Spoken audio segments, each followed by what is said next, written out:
You can't fix someone who doesn't value you. And the truth is, she knows exactly what she's doing. She's not confused. She's not too busy. She just doesn't care enough. You wait for her reply while she entertains others. You hold on, hoping she'll change, while she's showing you every day that she won't. Every man watching this has felt it. That slow, gut-wrenching realization that the person you gave your all to sees you as disposable. You're not here by accident. You're here because you're tired of chasing someone who never planned to catch you. You're done begging to be chosen. Comment, "I choose myself," if this is your turning point, because what you're about to hear will completely rewire your mind and transform your life. Number 1. She doesn't respect you. She doesn't respect you, and if you're still trying to make sense of it, still wondering what you did wrong, still holding on to the good memories hoping they outweigh the neglect, then this is for you. You give your time, your energy, your availability, your loyalty without asking for much in return, just basic presence, basic truth, and the smallest amount of consistency. But she still pulls away like you're the burden, like you asking for honesty is pressure, like your expectations are somehow unreasonable, when deep down you know any person who truly values you would have already shown up, because people always make time for what they care about, and if they don't make time for you, it's because they don't consider you a priority no matter how much effort you've given. And the most brutal part is how easily they can sleep at night, knowing they've left you in confusion. How comfortable they are knowing they've made you feel like a backup plan, because when someone doesn't respect you, they don't fear losing you. They don't protect your peace. They exploit your loyalty like a resource they can use when they're lonely. And every time you show up again, after she goes missing, after she lies, after she flirts with attention, she swears means nothing. You're confirming that her treatment of you is acceptable. You're teaching her that love doesn't need effort, that she doesn't need to change, that you'll keep coming back even when she gives you less and less, and she knows it. She knows you're stuck in the fantasy, in the potential, not the reality. And as long as you keep feeding her ego without boundaries, she has no reason to adjust her behavior, because what incentive does she have to grow when you reward her lowest standards with your highest level of loyalty? And the real pain is realizing you've done this to yourself by accepting what you never deserved, by staying quiet every time she dismissed your voice, by pretending her coldness was just a phase, by blaming yourself when her absence was the answer you were too afraid to accept. And now you sit in this space between denial and self-betrayal, knowing deep down this isn't what real love feels like, but clinging anyway because part of you still believes you're the one who can fix this. And the hard truth is that you can't fix someone who benefits from staying broken. You can't reach someone who avoids accountability. And the longer you delay facing this, the deeper you fall into a pattern that rewires you to believe that struggle equals love, that pain equals proof. And that's how respect disappears. Not with a loud rejection, but with quiet disrespect over time, until you wake up one day realizing you've become a version of yourself that begs for the bare minimum, that negotiates your own value just to keep a person who wouldn't lift a finger to keep you. And the moment you feel the need to explain your worth, you've already overstayed your welcome, because when someone truly respects you, they don't need convincing. They don't need multiple chances. They show up, they stay present, they grow with you. So the only question left is why you keep showing up for someone who's already shown you they don't care. And if you hesitate to answer that, you're not confused. You're afraid to let go of the illusion, afraid of what healing without her looks like, afraid that if you stop trying, you'll confirm that you were never enough. But that's the lie, because if she needed fixing, she would have asked for help. If she cared, she would have changed without being told. And if she loved you, she wouldn't have made you doubt it this much. So stop waiting for her to become someone she never intended to be, and start becoming the version of you that no longer tolerates emotional poverty disguised as connection. and that her lack of effort is not a challenge. It's a closure you're refusing to accept. And once you finally accept that truth, it's time to rebuild your mind with a foundation that can't be shaken by temporary people. And that's exactly why the Stoic relationship blueprint exists. For men like you who are ready to break free from confusion, betrayal, and emotional chaos, and build a life grounded in truth, peace, and power.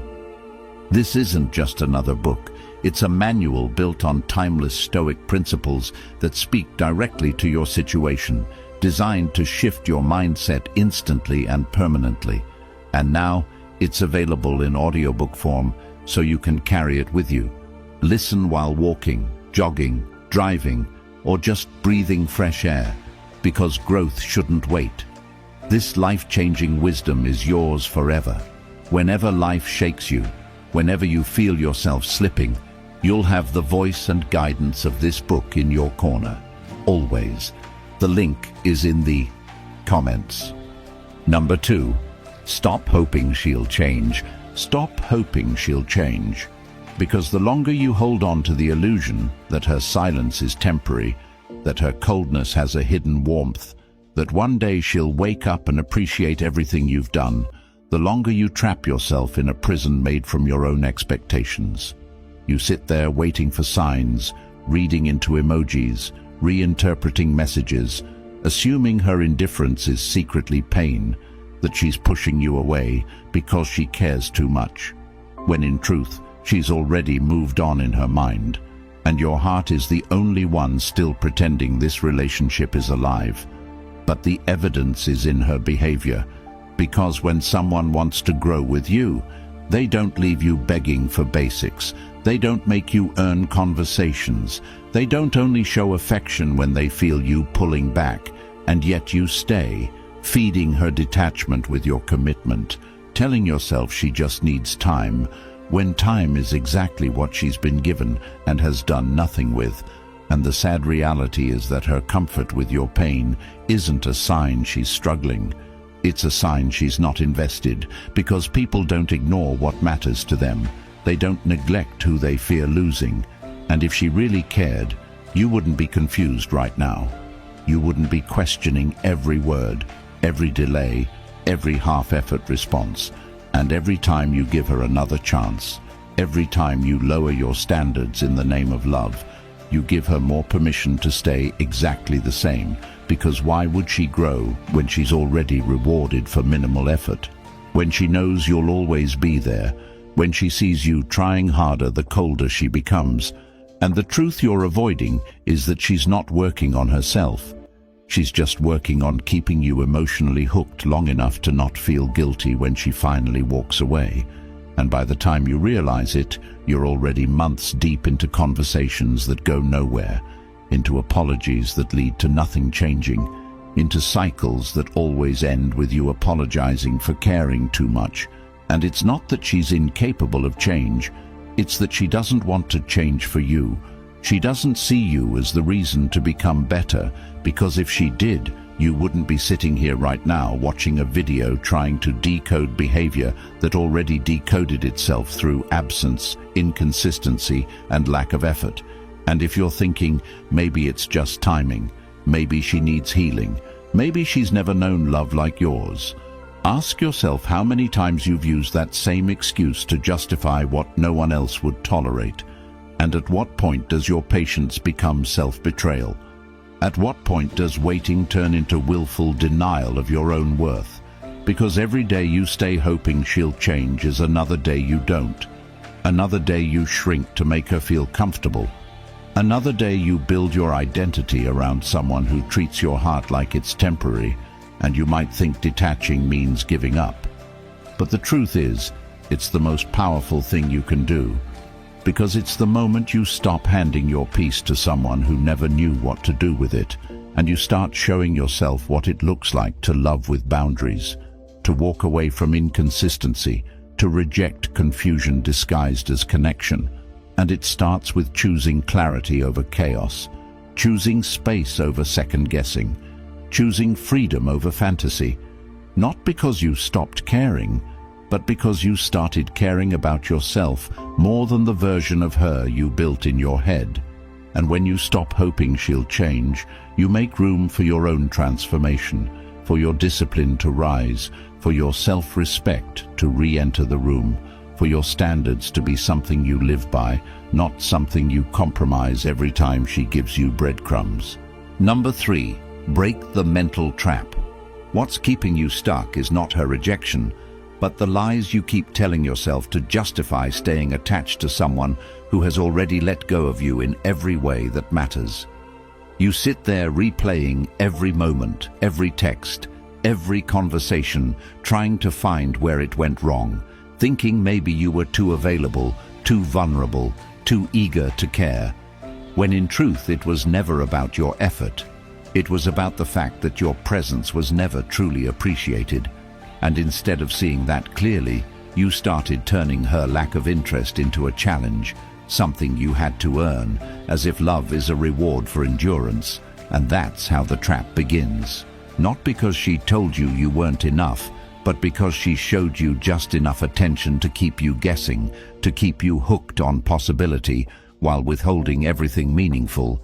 And you started confusing the pain of inconsistency with depth, mistaking emotional whiplash for passion, believing that the emotional starvation she was feeding you was proof that you just needed to prove yourself harder.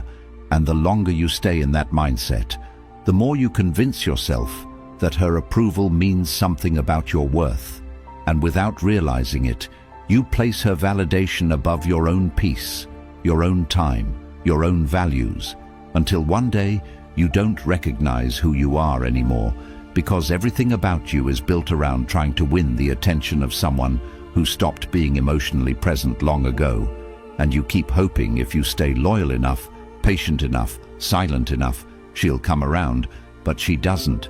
Because why would she when you're the one doing all the emotional labor, when you're the one waiting for her to feel something she's clearly not choosing to feel?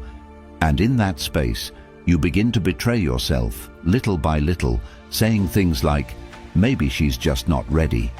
Maybe I'm asking for too much. When deep down you know if the roles were reversed, you would never treat someone this way. And that's where the trap tightens. Because now your identity is wrapped up in proving your worth to someone who doesn't even see your value. And the more confused you become, the more you chase clarity from the same source that causes the confusion, and nothing changes because she benefits from the imbalance. She gains control by keeping you emotionally unstable, and you think being strong means staying. That loyalty means suffering, but strength is walking away when you know something is harming your growth, and you can't grow when you're stuck in a dynamic that rewards you with guilt for having needs, that punishes you for expressing yourself, that shrinks your voice down to silence just to avoid conflict, just to keep her close. But closeness without care is not connection, and the mental trap is believing that you need her to feel whole, that if she just changes, you'll finally feel good enough. When the truth is, she was never meant to complete you. You're meant to realize that wholeness is something you reclaim when you stop giving it away to someone who only shows up when it's convenient. And breaking the trap means waking up, not waiting. It means seeing the reality of what is, not the illusion of what you wish it could be.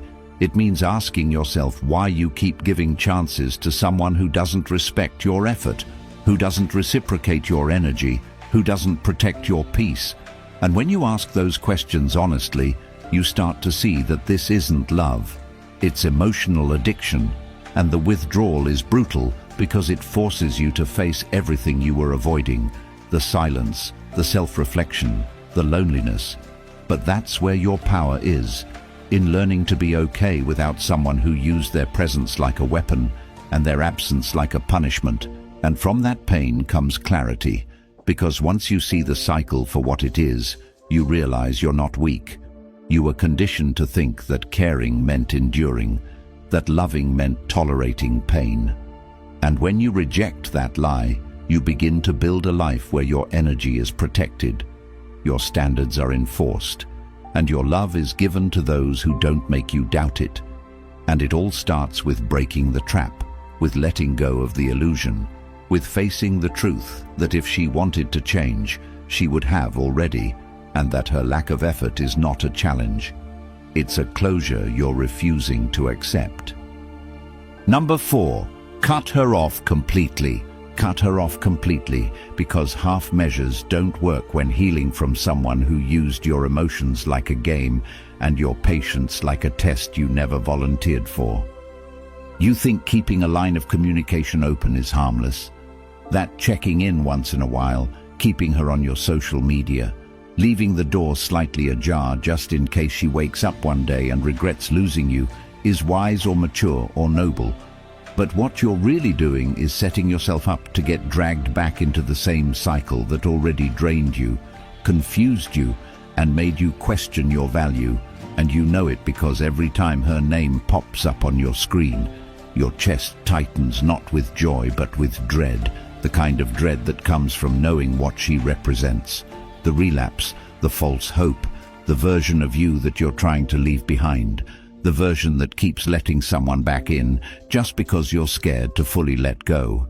And this is where it gets real, because until you cut her off completely, until you remove every single avenue she can use to reach you, until her name no longer exists in your inbox or your contacts or your favorites list, you will never fully move on, because deep down you're still waiting, still hoping she'll say something that makes all the hurt make sense. Still clinging to the idea that one day she'll realize your worth. But that's not healing. That's self-sabotage dressed in hope. And you can't build a future while sitting in a room with the door wide open to the past. Especially when the past is a person who had access to your best and treated it like a burden, who made you feel like you had to earn the love you were already giving, who dipped in and out of your life like your feelings were optional. And the longer you give her access, the longer you teach yourself that your boundaries don't matter, that your peace isn't sacred, that someone can break you and still be welcome. And that kind of permission is dangerous, because it keeps you locked in cycles that feel familiar but are killing your growth. Cycles where you confuse nostalgia with value, where you trade self-respect for old laughs, where you let someone walk back into your space just because you're scared of the silence without them. But silence is not your enemy. Your fear of it is, because once you cut her off completely and sit in that silence long enough, you'll start to hear the truth you've been avoiding. The truth that she didn't change. You just got used to being disappointed. The truth that every time you took her back, she respected you less. The truth that your peace doesn't need her presence to exist. It needs her absence to flourish. And that kind of clarity doesn't come through long talks or closure meetings or soft goodbyes. It comes from the final firm decision to disconnect, to walk away without announcements or explanations, to reclaim your time, your attention, your focus, and redirect it toward building something real, something rooted in peace, in progress, in standards that you actually enforce. Because if someone can disrespect you and still access you, then you're the one keeping yourself stuck. And that's what has to change. Not her mind, but your boundaries, your self-protection, your understanding that love never needs you to suffer to be proven, and anything that does is a test you weren't meant to keep failing. So cut her off, not to punish her, but to free yourself, to step fully into a life where your value is non-negotiable and your presence is earned, not assumed. Number 5. Become untouchable. Become untouchable. Not by pretending nothing ever hurt you, but by becoming the version of yourself who refuses to be weakened by the same things that once destroyed you.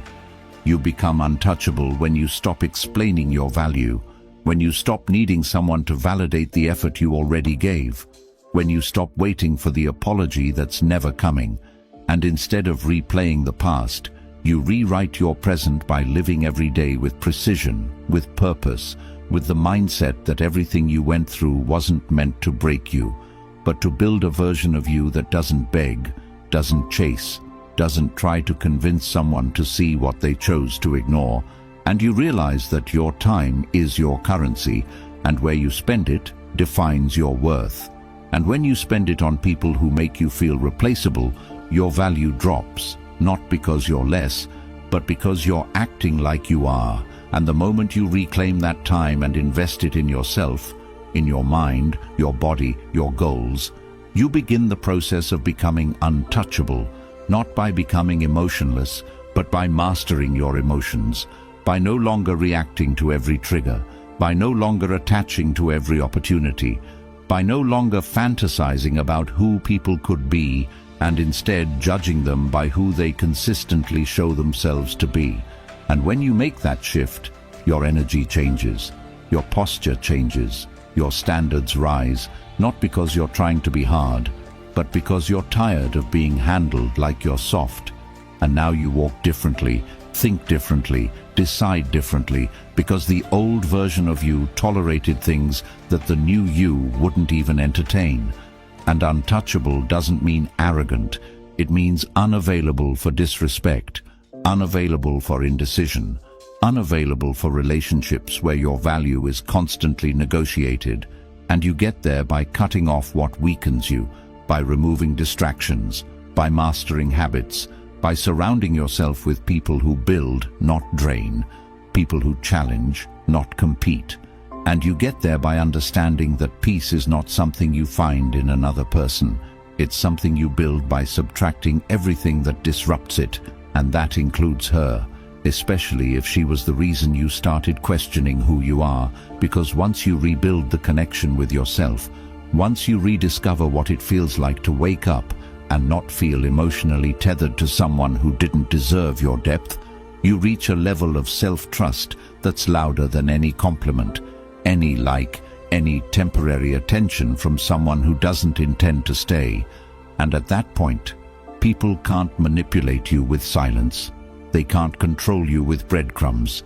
They can't gaslight you with words, because you've replaced their noise with action, their confusion with clarity, and their access with distance. And now you move different, not because you're bitter, but because you've tasted what it's like to be betrayed and decided never again. Not in the same way, not by the same kind of energy, not by someone who calls you too much when all you ever did was care. And now you're focused, not petty, disciplined, not desperate, calm, not passive, present, not paranoid. And every day you commit to that version of you a little more. Every day you build systems instead of expectations, standards instead of second chances, routines instead of reasons to check her page. And now when she reaches out, you don't even flinch. Not because you don't feel, but because you finally feel whole. And untouchable doesn't mean you don't love. It means you know what to do when love isn't returned with the same strength. And you no longer sit in situations that weaken your identity, because becoming untouchable isn't a flex. It's a quiet, powerful decision that says I've worked too hard on myself to be dragged backwards by someone who didn't notice me until I stopped noticing them. If you're still watching, it means you're done being lied to, done chasing, done breaking yourself to fit into someone else's neglect. And now, it's time to choose you. Society doesn't want you to think like this. They want you confused, soft, compliant, begging for love that drains you. That's why the Stoic relationship blueprint was never made to be safe. It was made to set men like you free. This is the guide no one gave you, direct, raw, and rooted in timeless Stoic principles that will rewire how you see relationships, yourself, and your future.